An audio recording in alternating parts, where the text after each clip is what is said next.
Hello, everybody. Welcome to week number 2. Thank you all for participating in week 1. I think this semester's off to a great start. I just went through and left comments on your discussion boards. You guys are also commenting to each other, which is great to see. Overall, really great work on those discussion boards. Just remember to always be focusing on the way that we close read. So thinking about Amanda Berry's 8 aspects of close reading, it's important to identify those aspects in the readings. So, look for tone and theme and diction and all of that every time you're reading, whether in annotations or in discussion boards. Obviously, more global comments are also okay, but do keep close reading throughout the semester. A couple things about those posts also. I noticed that a few people conflated what happened in the 80s with what's happening now.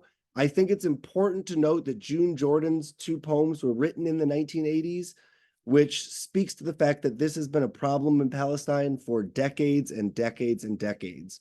That this isn't something that started 7 months ago on October 7th.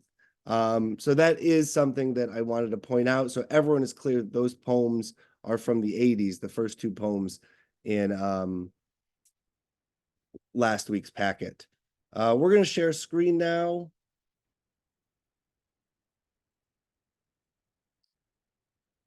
Okay, let's go over some stuff. That was all week 1. We're on to week 2. The first thing we've got probably to read first would be the Wiley Guide to Theme. I would read how to read before we go ahead and read the story. What I think is most important here, if you look at what a theme is, it's an idea about the world expressed by literary text of general importance to people. So a theme really has to focus on being like a big important idea, not about the text, but about the world that the text displays. So for instance, in this week's story, we're going to be talking about theme a lot for our discussion board, and you have to find an idea that the text displays about the whole world, not just what the text says about itself. So the text says about itself that the bones of Luella Brown can never be differentiated from the bones of the Countess. However, about the world, it is talking more broadly about how, for instance, there is no difference between the races after they've died, right? Something like that. And you've got to think about what it says about the world, and if there's no difference between the races after they're dead, what difference could there possibly be justified during people's lives? Like, how can we justify inequality if you can't tell the difference between 2 people's bodies? That's a theme, right? Because it's about the world that focuses on what the text is saying to prove that idea. Okay, that was long-winded. Forgive me for that. Go through and do this reading. You can focus on these key points. They really are helpful. This is a very well-organized textbook. This is important that a topic of a text is not a theme. I say that in the discussion board description. And make sure that we are identifying themes both in our poetic texts, which we'll have throughout the semester, and in our short stories, and focus on how those 2 things are different. In a short story, we're going to work on identifying a main conflict, figure out what that conflict represents, and then analyze what is represented by the resolution of the conflict. So the conflict in the bones of Luella Brown is pretty straightforward. They can't tell the difference between the bones of Luella Brown and the Countess. How is that resolved?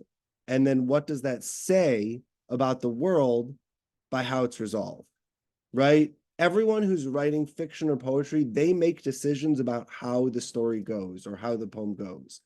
It doesn't have to go any one way. So when it goes a specific way, that is meaningful. That is trying to express like what the author or poet believes about the world. Okay.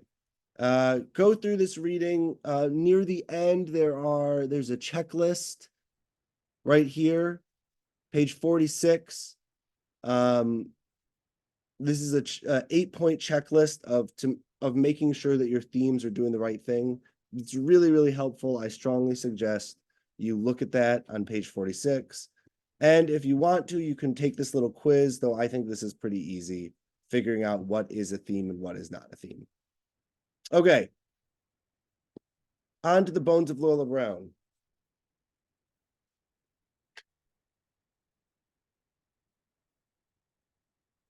So this is a story written in the 1940s by an author named Ann Petrie. She is a Black author who's most famous for her novels, but she also wrote a couple of short stories. Her novel, The Street, is like a really powerful discussion of, I guess, music and exploitation. If anyone's interested, it's a good book. But The Bones of Luella Brown is our first, we'll say, uplifting text of the semester, because we're trying to be uplifting here. And I want you to recognize one thing about this is that this text is trying to be funny. It's not just like, oh, weird, there's some irony here. The text is actively trying to be funny. So let yourself find the humor in it. This is one of 2 texts this semester that are hopefully will tickle your funny bone just a little bit. Who says tickle your funny bone? Whatever, Isaac. Anyways, so make sure you're reading through this. It's only 13 pages long. And I want us to be looking for themes throughout. So what does it matter that the bones of Luella Brown are indistinguishable from the Countess? There's like the big main conflict, right? And the resolution of that conflict is, of course, they end up, well, actually, I don't want to give away the end of the story, but you guys will all read it. Okay, so that's the main conflict. But you can also look for theme in smaller things, right? So for instance, what does it matter that this got so much publicity, right? That the confusion between whose bones they were was such a big deal that it was on the news all across the world, that the Associated Press picked it up, that radio shows were talking about it live, that it was this big of a deal. What does it say about the world that the difference between the races is something that would garner this much publicity in at least 1947? And what does it say about our culture of the spectacle, our culture of media making things bigger than they have to be? I don't know, just brainstorm here, right? You don't have to do the biggest theme. You can also do smaller themes as well that are discussed by the text. Okay, we're probably already pushing 10 minutes. So let's just go through, look at what we have for week 2. We have a reading quiz again, which I want you to do. We have a discussion board, which expects you to identify a theme from the Bones of Luella Brown. And then we, of course, have our annotations. Just to make sure, on discussion boards, remember, by Sunday, you have to respond to 2 peers. I'll grade these probably Monday, so make sure you've responded to 2 peers. And then for annotations, remember to leave a comment saying you've completed your annotations so that I can look to check to make sure you've done it. Otherwise, it's really difficult to like cross-reference all the annotations. So please be sure that we're leaving a comment saying completed when we finish our annotations. All right. I don't think there's anything else for this week. Please, as always, send me emails if you have any questions. Let's stop share. Send me emails if you have any questions. And I look forward to talking to all of you next week. Oh, and one other thing, when doing your discussion boards, try to make sure that you are staying on topic, that you're talking about what the discussion board is asking you to talk about.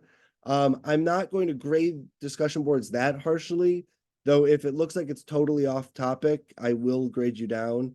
But moreover, it's good practice, or even these weeks, it's good material for your essays that are coming up.